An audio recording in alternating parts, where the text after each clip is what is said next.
अब तक हम क्लास 10 के वास्तविक संख्या से 64 प्रश्न समझ चुके हैं। आज हम 65वां नंबर प्रश्न से समझेंगे। 65वां नंबर प्रश्न है, यूक्लिड विभाजन एल्गोरिदम दो धनात्मक पूर्णांकों के ज्ञात करने की तकनीक है।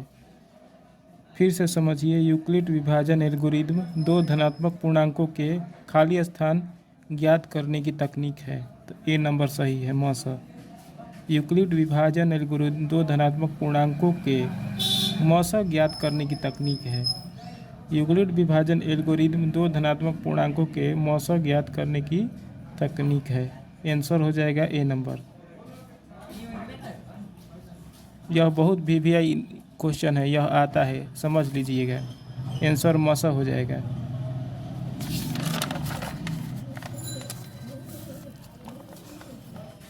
अब 66 नंबर पर विचार करिए।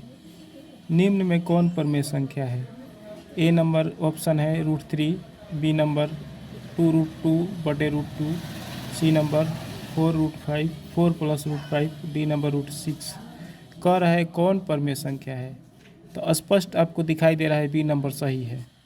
बी नंबर आंसर सही है, क्योंकि 2√2/√2 ऊपर नीचे ये कट जाएगा, बचेगा 2 एक परमेय संख्या है, अतः बी सही है।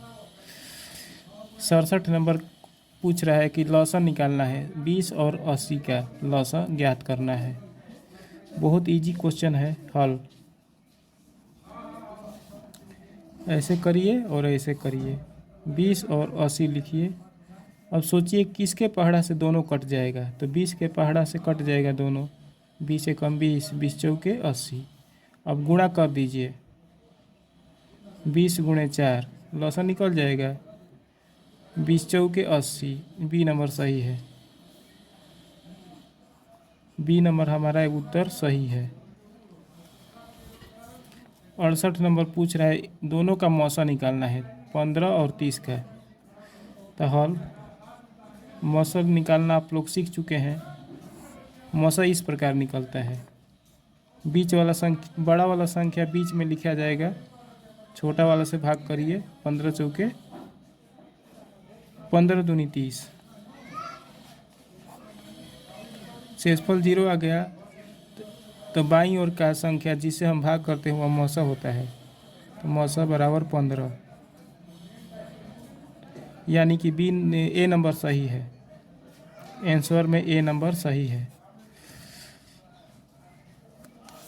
अब आगे बढ़ते हैं। 69 नंबर क्वेश्चन है, वास्तविक संख्या को किस अक्षर से सूचित करते हैं? तो आप जान चुके होंगे, मैंने समझा दिया है पहले कि वास्तविक संख्या को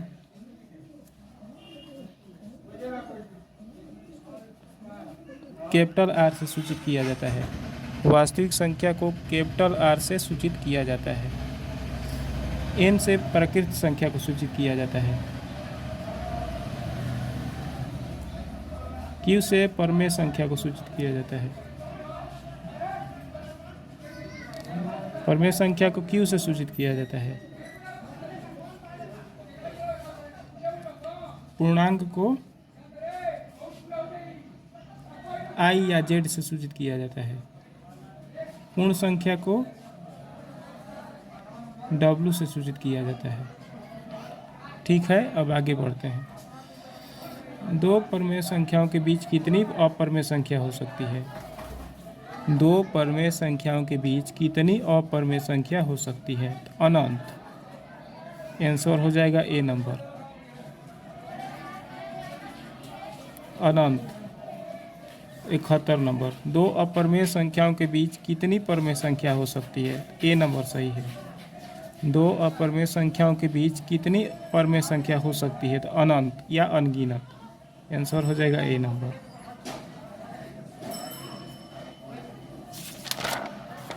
अब नेक्स्ट क्वेश्चन की ओर बढ़ते हैं। 72 नंबर क्वेश्चन।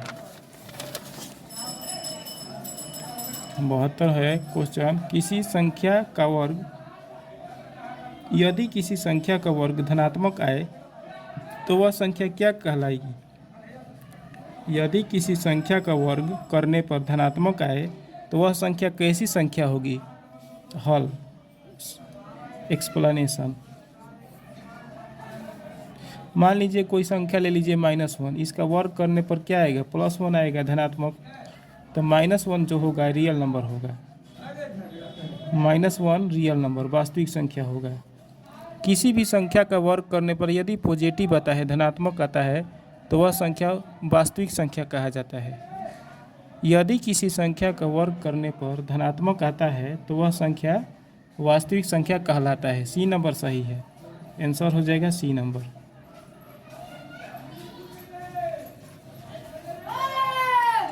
कौन यौगिक संख्या है? ध्यान दीजिएगा कि यौगिक संख्या को भाज्य संख्या भी कहते हैं। यौगिक संख्या को भाज्य संख्या भी कहते हैं।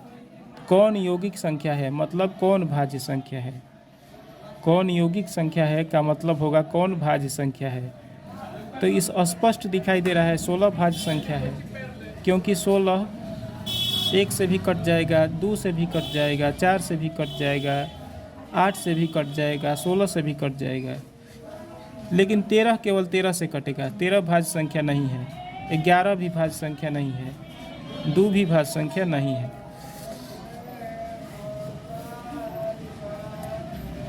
यदि k बराबर 3 × 2 × 1 + 2 तो k कैसी संख्या है?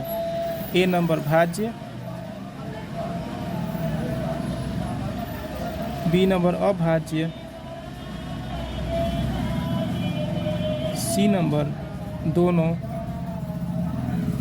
d नंबर इनमें से कोई नहीं। k दिया है 3 × 2 × 1 + 2, इसमें से 2 कॉमन कर लीजिए तो 3 + 1 बचेगा, मतलब कि 2 गुणे 3 × 4 बचेगा। माने k बराबर आ गया 4 दूनी 8। माने ऐसे लिखिए k बराबर 4, 2 × 2 × 2 8 आ जाएगा।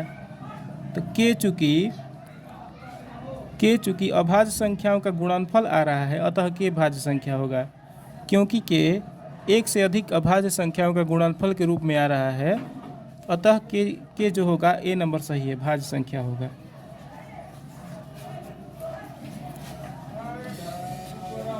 अब 75 नंबर की ओर बढ़ते हैं। संख्या 6 के पावर n का इकाई अंक क्या होगा? क्या शून्य होगा जहां n प्रकृत संख्या है? संख्या 6 के पावर n का इकाई अंक क्या शून्य हो सकता है जहां n प्राकृत संख्या है? मतलब n का मान 1, 2, 3, 4 हो सकता है। तो हॉल में देखिए n का मान हमको लेना है 1, 2, 3, 4 इत्यादि लेना है, और 6 के पावर n चेक करते हैं हम। n बराबर 1 लेते हुए n बराबर 1 रख कर 6 के पावर n देखते हैं। 6 के पावर 1 हो जाएगा, n का मान 1 यानी कि 6। इकाई अंक 0 नहीं आ रहा है इसका। n बराबर 2 रख के चेक करिए, 6 के पावर 2 हो जाएगा, 6 6 का 36। इकाई अंक 6 आ रहा है, 0 नहीं आ रहा है। फिर रख के चेक करिए, फिर इकाई अंक 6 आएगा, 0 नहीं आएगा, कभी भी 0 नहीं आएगा इकाई अंक। बी नंबर सही है। 76 नंबर क्वेश्चन देखिए। यदि किसी संख्या का वर्ग ऋणात्मक आए तो वह संख्या कैसी संख्या होगी? यदि किसी संख्या का वर्ग करने पर ऋणात्मक आए तो वह संख्या कैसी संख्या होगी? तो वह संख्या वह काल्पनिक संख्या होती है। यदि किसी संख्या का वर्ग करने पर ऋणात्मक आता है तो वह संख्या काल्पनिक संख्या होती है। यदि किसी संख्या का वर्ग करने पर ऋणात्मक आता है, माइनस में आता है, तो वह संख्या काल्पनिक संख्या कहा जाता है। जैसे देखिए √-2, इसका वर्ग करिए √-2 का, तो वर्ग करने पर -2 आएगा, रूट हट जाएगा, तो वर्ग करने पर माइनस में आ रहा है, अतः √-2 जो होगा वह वास्तविक संख्या नहीं होगा, काल्पनिक संख्या होगा। इसी प्रकार √-1, √-5, √-4 इत्यादि काल्पनिक संख्याएं होंगी, वास्तविक संख्याएं नहीं होंगी। अगर रूट के अंदर पॉजिटिव रहेगा, जैसे कि √2 रहेगा, माइनस में नहीं रहेगा, तो वास्तविक संख्या होगा। रूट में 3 प्लस में रहेगा तो वास्तविक संख्या होगा, लेकिन यदि रूट में माइनस रहेगा तो वास्तविक संख्या नहीं होगा। 77 नंबर क्वेश्चन देखिए। कौन परमेय संख्या है? ए नंबर गलत है क्योंकि बटे के नीचे 0 है, अतः ए परमेय संख्या नहीं है। बी नंबर भी गलत है क्योंकि पॉइंट के बाद अलग अलग तरह का अंक आ रहा है। इसके बाद कौन सा अंक आएगा यह हम लोग कन्फर्म नहीं बता सकते हैं और अनंत तक जा रहा है, अतः यह अशांत अनावर्ती है और यह परमेय संख्या नहीं है। सी नंबर भी गलत है। सी नंबर चूँकि रूट के अंदर है और इसका वर्गमूल पूरा पूरा नहीं निकलेगा, अतः यह परमेय संख्या नहीं है। डी नंबर सही है क्योंकि पॉइंट के बाद एक ही जैसा अंक बार बार रिपीट होता जा रहा है, अतः यह संख्या अशांत आवर्ती है और अशांत आवर्ती संख्या परमेय संख्या होती है। डी नंबर सही है। आज का मेरा वीडियो कैसा लगा यह ज़रूर बताइएगा। यदि अच्छा लगा हो तो लाइक एवं शेयर अवश्य करिएगा और मेरा हौसला बढ़ाने के लिए मेरे चैनल को ज़रूर सब्सक्राइब करिएगा ताकि मैं उत्साहपूर्वक रोज़ नया नया वीडियो बना सकूं और आपको अपार शिक्षा, ईश्वर की दया से आपको अपार शिक्षा आपके पास पहुंचा सकूं। धन्यवाद।